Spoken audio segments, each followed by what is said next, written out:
যারা আমার ভিডিও দেখছেন তাদেরকে সালাম জানাচ্ছি এবং শুভেচ্ছা। আপনারা দেখছেন এটা আমার কর্মস্থল এবং তারই পাশে এই তরমুজের বাগান তৈরি হচ্ছে। কৃষকরা মাঠে কাজ করছে। তো এই যে একটা মেশিন দেখতে পাচ্ছেন, এই মেশিনটা দিয়ে এই জমি তরমুজের ক্ষেতের জন্য তৈরি করা হয়েছে।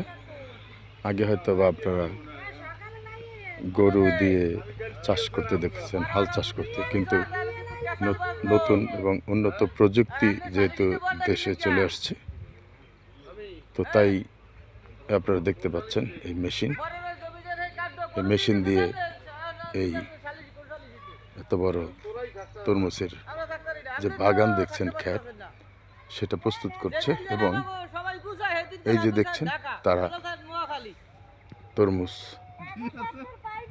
ক্ষেত তৈরি করে এখন তরমুজের গাছ রোপণ করছে।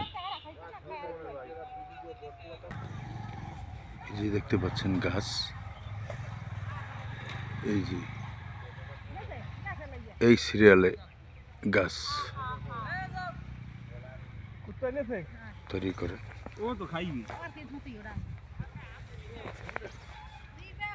আপনারা দেখছেন এগুলো তরমুজ গাছ।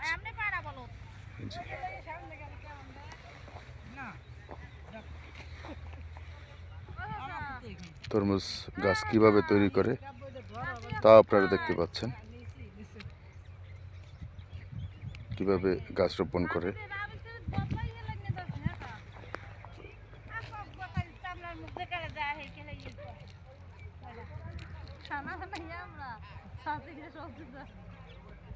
কতদিন লাগে?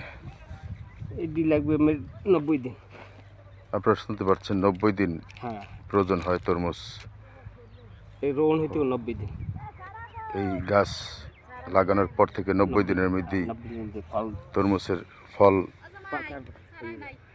পাকার সময় আসে।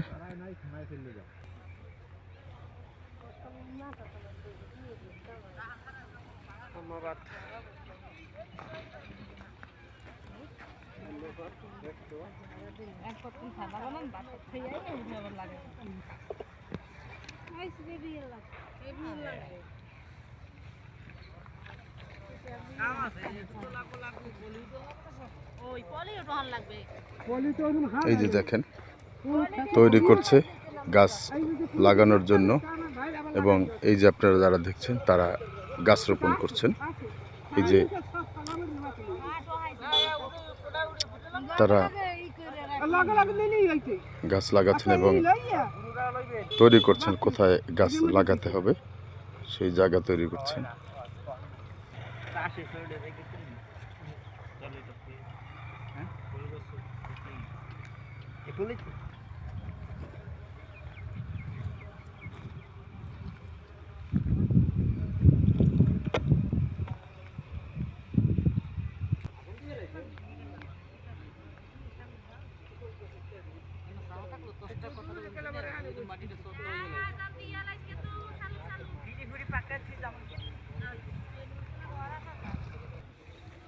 এই হলো তরমুজের ক্ষেত। আজকে এ পর্যন্তই। জানি না আমি কতটুকু আপনাদেরকে বোঝাতে পেরেছি। এই তরমুজ গাছ এই তৈরি করা হয়ে গেছে এবং এই বীজ রোপণ করছে। এ থেকে প্রায় তাদের সাথে আলাপ করে যা জানতে পারলাম, 90 দিন পরে পরিপূর্ণ একটি তরমুজ ফল হয়ে থাকে। তো যাই হোক,